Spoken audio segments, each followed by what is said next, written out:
पहले भारत से दुस्साहस और अब जापान से। चीन अपनी विस्तारवादी नीति के चलते हर जगह से मात खा रहा है। भारत से मात खाने के बाद चीन जापान की तरफ बढ़ा तो वहां से भी उसे भागना पड़ा। दरअसल जापानी समुद्री सीमा में घुसे चीनी नेवी के पनडुब्बी को जापान ने दूर तक खदेड़ दिया है।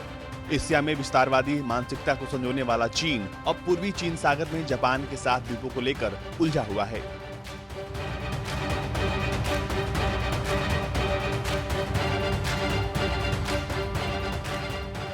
चीन की इस हरकत पर जापान ने सख्त चेतावनी देते हुए कहा है कि पश्चिमी प्रशांत क्षेत्र में चीन की हर हरकत का माकूल जवाब दिया जाएगा। रिपोर्ट के मुताबिक जापानी युद्धपोत कागा ने दक्षिणी जापान के ओकिनावा द्वीप के पास सीमा से 24 मील भीतर एक चीनी पनडुब्बी का पता लगाया, जिसके बाद हरकत में आई जापानी नौसेना ने अपने पेट्रोलिंग एयरक्राफ्ट की मदद से चीनी पनडुब्बी को उसके जल क्षेत्र के बाहर खदेड़ दिया।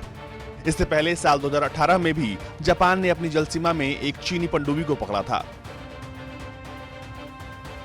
जापान और चीन के बीच चल रहे इस संघर्ष के पीछे चीन की विस्तारवादी नीति है, जिसके तहत उसने कई जापान की द्वीपों को अपने नक्शे में शामिल कर उसका नाम बदल दिया है।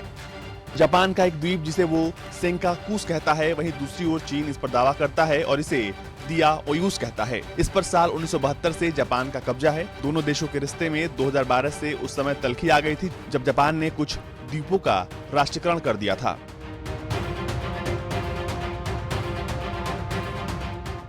चीन की कम्युनिस्ट पार्टी तो इस पर कब्जे के लिए सैन्य कार्रवाई तक की धमकी दे चुकी है, लेकिन ये सब करना इतना आसान नहीं होगा। जापान के मुख्य कैबिनेट सचिव योशिहिदे सुगा ने इन द्वीपों को लेकर टोक्यो के संकल्प को फिर एक बार व्यक्त किया है। उन्होंने कहा कि सेंकाकू द्वीप हमारे नियंत्रण में है और निर्विवाद रूप से ऐतिहासिक और अंतर्राष्ट्रीय कानून के तहत हमारा है।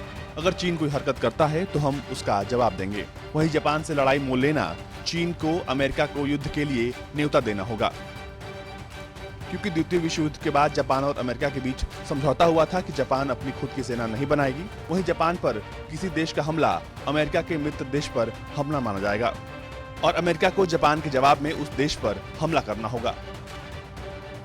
इसी कड़ी में भारत और जापान से तनाव के बीच अमेरिका ने पहली बार 11 न्यूक्लियर कैरियर स्ट्राइक ग्रुप्स में से 3 को एक साथ प्रशांत महासागर में तैनात कर दिया है।